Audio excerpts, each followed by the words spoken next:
After reaching the conference finals the year before, the Mavs were smashed by the Sacramento Kings in the first round, and coming into this summer, a decision had to be made on free agent point guard Steve Nash.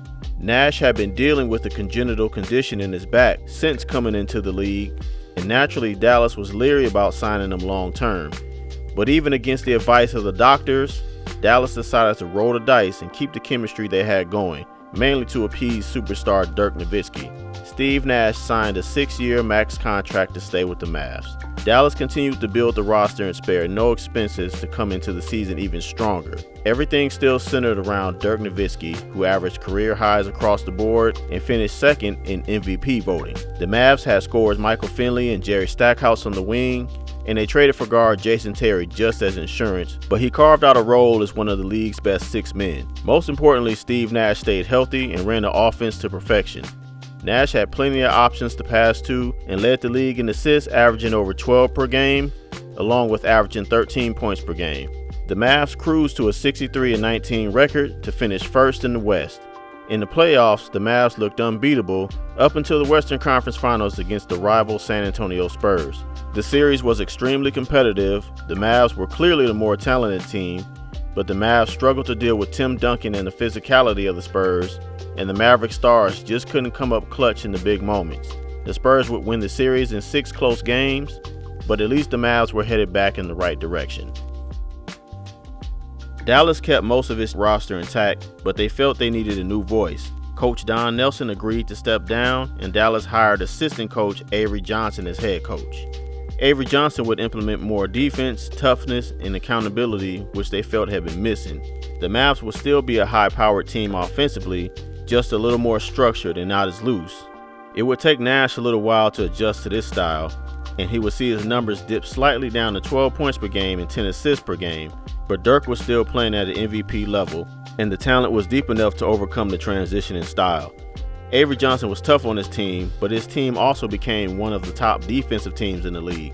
The Mavs finished the season as one of the league's best teams with a 62-20 record, but were seeded 4th in the super tough Western Conference. Still, the Mavericks were clear favorites to come out of the West, and after running through the Kings in the first round, the Mavs met the rival Spurs in the second round. This time, the Mavs were able to match the Spurs in all phases of the game, and as the series got more competitive, Nash and Nowitzki were able to come through in the moments they couldn't last year. The Mavs were finally able to get over the hump and beat the Spurs in 6 games. The Mavs then knocked off the surprise LA Clippers to finally reach the finals for the first time in franchise history. Their opponent will be the Miami Heat, another veteran-rich team centered around Shaquille O'Neal and young phenom Dwayne Wade.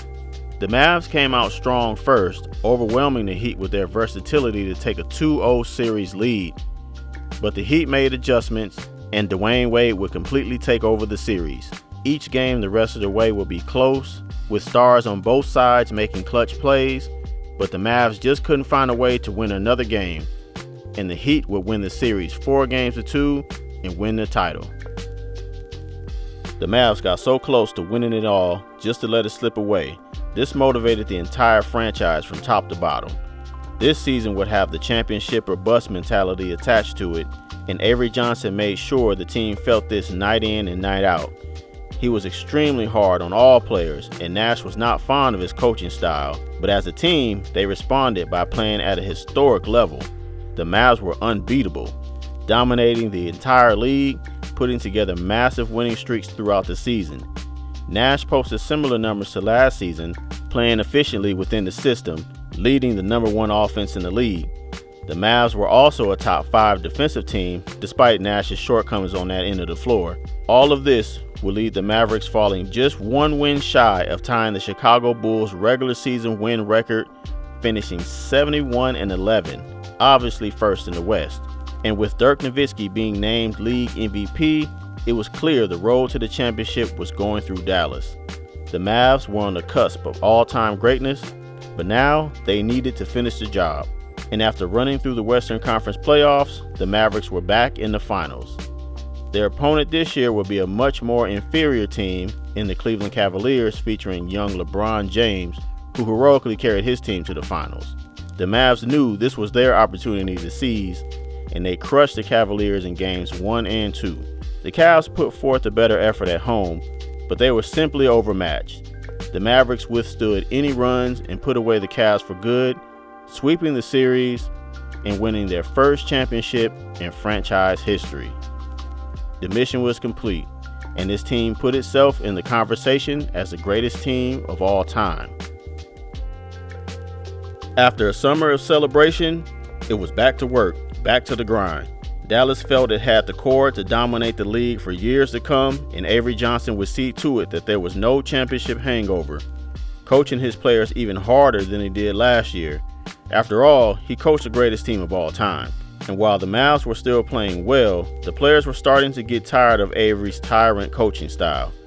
The frustration started to boil over, especially with Steve Nash, who was now openly at odds with Coach. This season quickly turned into a season-long battle between Steve Nash and Avery Johnson. Nash would defy some of the play calling, which led to Nash being benched at times. Avery Johnson even wanted to trade Nash for Jason Kidd, but MVP Dirk Nowitzki suggested against Dallas doing so. Nash maintained his normal averages, was still an all-star and all-league second team despite the challenges, but the Mavs season reflected the struggles, finishing 55-27, fifth in the West. Going into the playoffs, the defending champions were clearly fatigued. The Mavs needed 6 tough games just to get past the Utah Jazz in the first round. Then, against the LA Lakers in the second round, they had nothing left. The Mavs were crushed by the Lakers 4-1, and just like that, the title defense was over. To follow up a historic season with such a turbulent season was very disappointing. It was evident Dallas had some tough decisions to make. Dallas ultimately decided to side with the players and fire head coach Avery Johnson. Dallas hired Rick Carlisle to be the happy medium between Avery Johnson and what they had before in Don Nelson. This seemed to be the breath of fresh air the team needed to get back on track. The Mavs got off to a slow start, but started playing better as the season went along. Nash was able to control the offense again the way he used to, and saw his averages jump up to 14 points per game and 11 assists per game. The Mavs core was a bit older at this point, but were still elite since they had been together so long.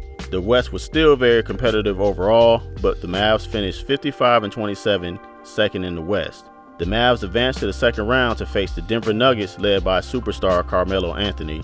This series would become a duel between Anthony and Dirk Nowitzki, both putting up big numbers throughout, but the Nuggets were more explosive and just played better overall. The Mavs put up a good effort, but would fall in 6 games. Again, thank y'all for tuning in. This concludes part 1 of the Steve Nash scenario. Of course, don't forget to subscribe. Feel free to like and comment. And if y'all have any suggestions, feel free to let me know as well. Stay tuned next week for part 2, and see y'all soon.